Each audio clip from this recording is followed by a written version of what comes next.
Hey everyone, welcome to my channel. আজ আমি এই ভিডিওটাতে ডিসকাস করব ফেমাস পোয়েট টেড হিউক্সের লেখা সিম্বলিক পোয়েম ক্রোস ফল। এটা একটা ফ্রি ভার্স পোয়েম যা ডার্ক ইমেজারিকে ব্যবহার করে। ফ্রেন্ডস, এই পোয়েমটি টেড হিউক্সের লেখা ক্রো কালেকশন থেকে নেওয়া হয়েছে। টেড হিউক্স সাধারণত প্রকৃতি, বিশেষ করে বন্যপ্রাণী এবং তাদের সহিংসতা নিয়ে কবিতা লিখতেন। তার কবিতায় প্রায় প্রকৃতির সৌন্দর্য এবং সহিংসতার মিশ্রণ দেখা যায়। এছাড়াও তিনি লোককাহিনী, নৃবিজ্ঞান এবং শিশুদের জন্য লেখার প্রতিও আগ্রহী ছিলেন। তার কবিতায় গভীর অর্থ এবং প্রতীক ব্যবহার করা হতো। তিনি প্রায়শই সিম্বল আর মেটাফোরের মাধ্যমে জীবনের জটিলতা এবং মানুষের মনস্তত্ত্ব ফুটিয়ে তুলতেন। তার লেখা এই ক্রোস ফল পোয়েমটি মডার্ন পোয়েট্রির একটি মাস্টারপিস বলে মনে করা হয়। এখানে ক্রোকে মিথিক্যাল ফিগার হিসেবে রিপ্রেজেন্ট করা হয়েছে এবং এই ক্রোস ফল পোয়েমটি ডেথ আর রিবার্থের থিমকে এক্সপ্লোর করে। পোয়েমটির কি ফ্যাক্টস বলতে, টাইটেল ক্রোস ফল, পোয়েট এডওয়ার্ড জেমস হিউক্স, ইনি পোয়েট সিলভিয়া প্লাথের হাজব্যান্ড ছিলেন এবং তার জেনারেশনে 20th সেঞ্চুরির one of the greatest writer ছিলেন। তো ফ্রেন্ডস, প্রথমে আমরা লাইন বাই লাইন এক্সপ্লেনেশন করব, তারপর আমরা এর থিমটাকে ডিটেলসে আলোচনা করব। পোয়েট তার ক্রোস ফল পোয়েমের শুরুতে বলেছেন, When crow was white, he decided the sun was too white. অর্থাৎ যখন কাক সাদা রঙের ছিল তখন সে ভেবে নিয়েছিল যে সূর্য খুব বেশি সাদা। এই লাইনটিতে কাকটি সাদা অর্থাৎ তার পবিত্র অবস্থাকে দেখায়। এর সাথে সূর্যকে চ্যালেঞ্জ করে সে তার অহংকারের পরিচয় করিয়ে দেয়। Second line, he decided it glared much too whitely, অর্থাৎ সে ভাবে যে এটি খুব বেশি ঝলমল করছে। কাক সূর্যের তেজকে অত্যাধিক এবং আক্রমণাত্মক বলে মনে করে, যা আবারও তার অহংকারকেই প্রকাশ করে। He decided to attack it and defeat it, অর্থাৎ সে ঠিক করে যে সে এই সূর্যকে আক্রমণ করে পরাজিত করবে। এটি কাকের সূর্য জয় করার ইচ্ছাকে প্রতিষ্ঠিত করে, যা বাস্তবে কখনোই সম্ভব না। তাই এটা তার অতি আত্মবিশ্বাসের পরিচয় দেয়। He got his strength a flash and in full glitter. Flash মানে সম্পূর্ণ, অর্থাৎ সে তার শক্তিকে উজ্জ্বল এবং সম্পূর্ণ চকচকে করে তুলেছিল। আসলে কাক সূর্যের সাথে যুদ্ধের প্রস্তুতি নিচ্ছিল যে সে তাকে হারিয়ে দেবে, আর এটা প্রমাণ করবে কে বেশি উজ্জ্বল আর শক্তিশালী। He clawed and fluffed his rage up.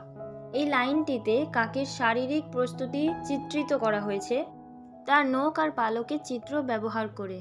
He aimed his beak direct at the sun's centre, অর্থাৎ সে তার ঠোঁট সরাসরি সূর্যের কেন্দ্রের দিকে তাক করল।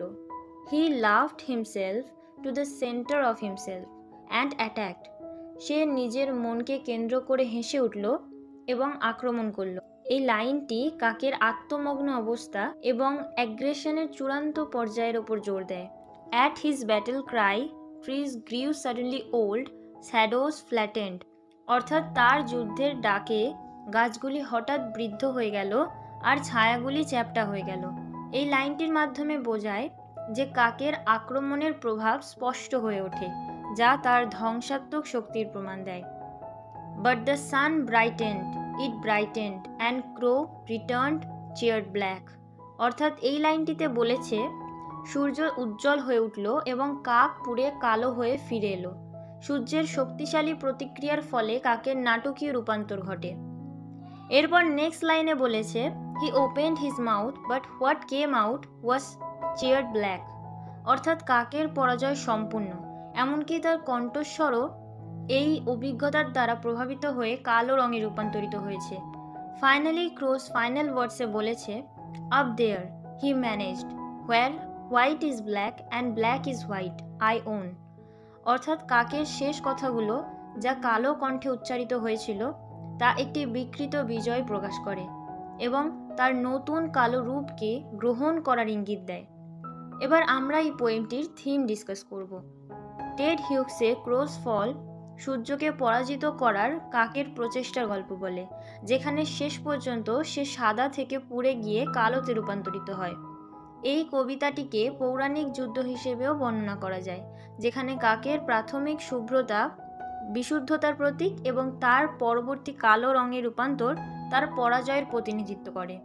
হিউক্স অর্থোডক্স খ্রিস্টানিটি এবং বেসিক হিউম্যানিজমের বিরুদ্ধে কাককে সিম্বল হিসেবে ব্যবহার করেন। ক্রোস ফল বলতে কাকের পতন অর্থাৎ পরাজয়কে উল্লেখ করা হয়েছে। প্রখ্যাত কবি টেড হিউগস তার অনুমানের জন্য পৌরাণিক কাকের হ্যামার্শিয়াকে সমর্থন করেছেন। কবিতার শুরুতে কবি একটি সাধারণ কাককে নয়, বরং সাদা পালকের একটি পৌরাণিক কাকে চিত্রিত করেছেন, যা তার নির্দোষ হওয়া এবং পবিত্রতার প্রতিনিধিত্ব করে। কাকের কাজকর্ম মানবতাবাদের বিপরীত রূপকে দেখায়। সহজ কথায় এখানে কাকের যে অহংকারকে দেখানো হয়েছে, এই দিকটা সাধারণ মানুষের মধ্যেও বিদ্যমান। আর কাক একটি শক্তিশালী প্রতীক হিসেবে ঐতিহ্যবাহী ধর্মীয় ও মানবতাবাদী কাঠামোর সীমানার বাইরে থাকা এক্সিস্টেনশিয়াল কমপ্লেক্সিটির সাথে লড়াই করার চ্যালেঞ্জ জানায়।